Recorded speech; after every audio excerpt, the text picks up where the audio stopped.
experience for me. She gave up what I am sure would have been a remarkable career writing for Time magazine for the often difficult career of raising a family. I'd like to thank her now publicly for being an offer to. our family.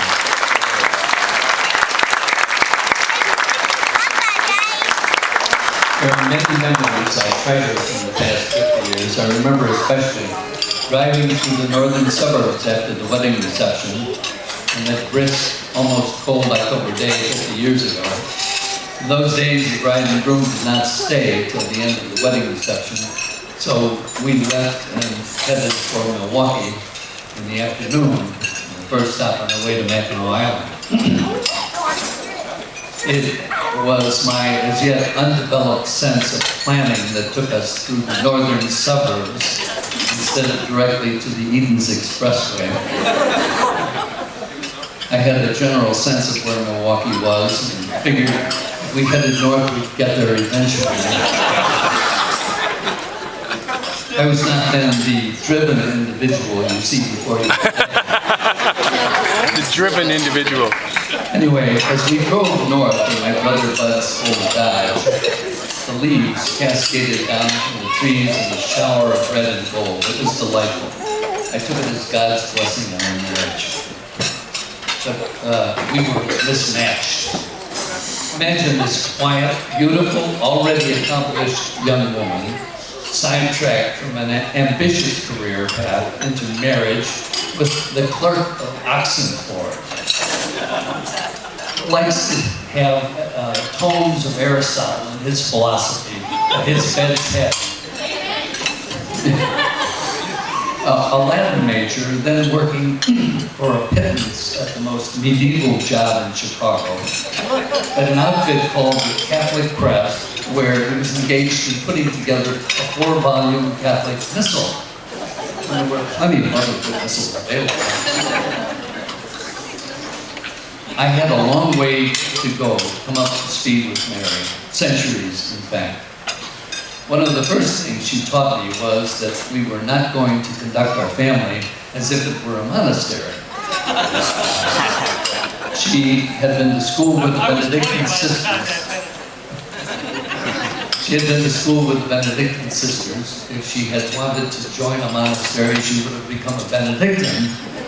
Therefore, no bells, no regular hours of prayer and study for ourselves and the children. Another thing, she had an affinity for knowing what was going on in the world, for news. I had always figured that if the events of the day were important enough, I'd find out about them soon enough. I thought in historic time. She thought in terms of the daily news cycle. We had to have subscriptions to the Chicago papers, to news magazines. This aspect of her personality was to serve me very well in my career.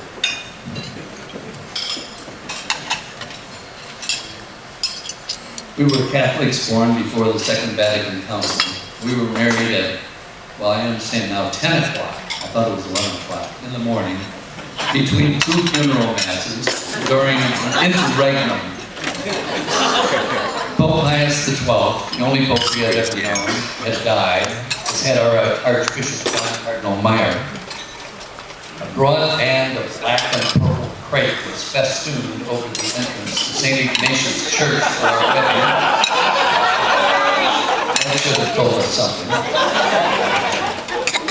We were married without benefit of hierarchy, however, which is a thought I now relish. The most signal event of our young marriage occurred in 1963. We had 4 children, Paul, Pat, and Dan, and David the baby had just been born in July. 2 months later in September, Mary was diagnosed with Hodgkin's disease, lymphatic cancer. Many people thought that was the end for her and that I would be left with 4 small boys to care for. Every fiber of my being resisted that notion. I had implicit faith in God, though everyone closest to us seemed to be preparing me for the worst. In my mind's eye, in my prayers, I threw myself down on the ground before Jesus like the blind man Bartimaeus on the road to Jericho. Jesus, Son of David, have mercy on me. I repeated that prayer over and over to myself. I repeated it day after day. I did not argue with God. I did not say, "You owe me this for my faith." I simply threw myself on the mercy of the Lord. And somehow I began to feel confidence in the outcome. We had wonderful doctors. They decided on a radical surgery to excise the cancer.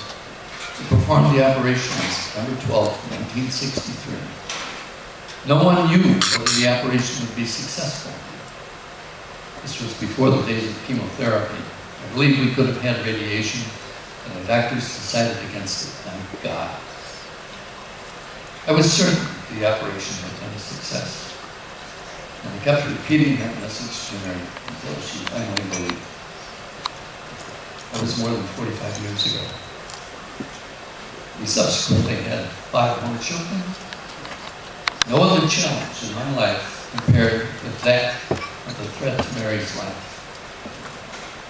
Having survived that, we could overcome anything. Having survived that, so far, no other challenge has brought us out. From early in life, I have had 3 goals: to pursue holiness, to marry and raise a family, and to write. Thanks to my wife, all 3 goals have been accomplished to a great extent, and not yet to my full satisfaction, and I thank her for it.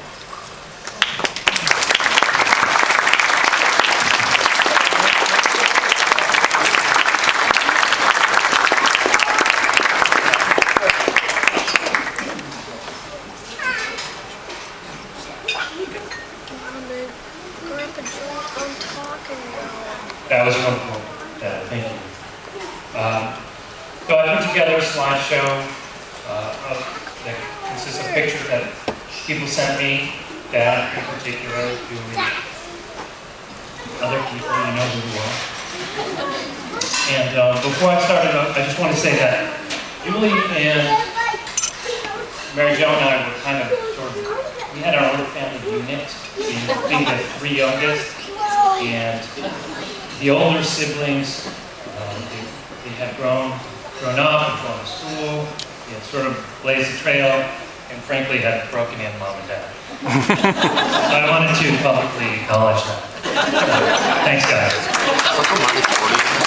Okay, just turn. Because I know you didn't have quite as easy as we did.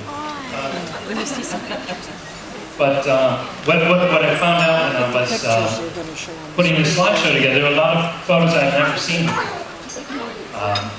of my older siblings, my parents, and I didn't realize how adorable my older siblings were.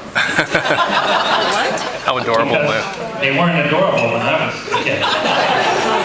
And when I looked at the pictures, I thought, I wish I could get in a time machine and go back and give each one of these kids a hug, because they were so adorable, and there's so many of them, and just tell them it was going to work out.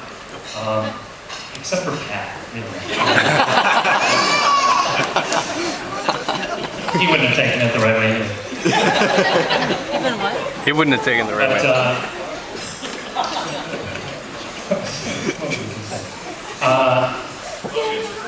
Love you too. So anyway, that goes double for my parents. There are pictures of my parents when they were kids that I had never seen, and they were even more adorable.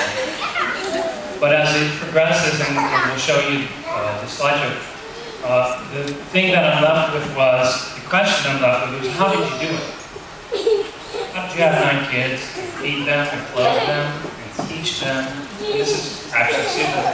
Also my brother, and send them all to college, some to middle-class university, others to state schools with excellent basketball teams. Nonetheless, we all went to college, graduated, and it just seems amazing after looking at this, putting this slideshow together. So with that,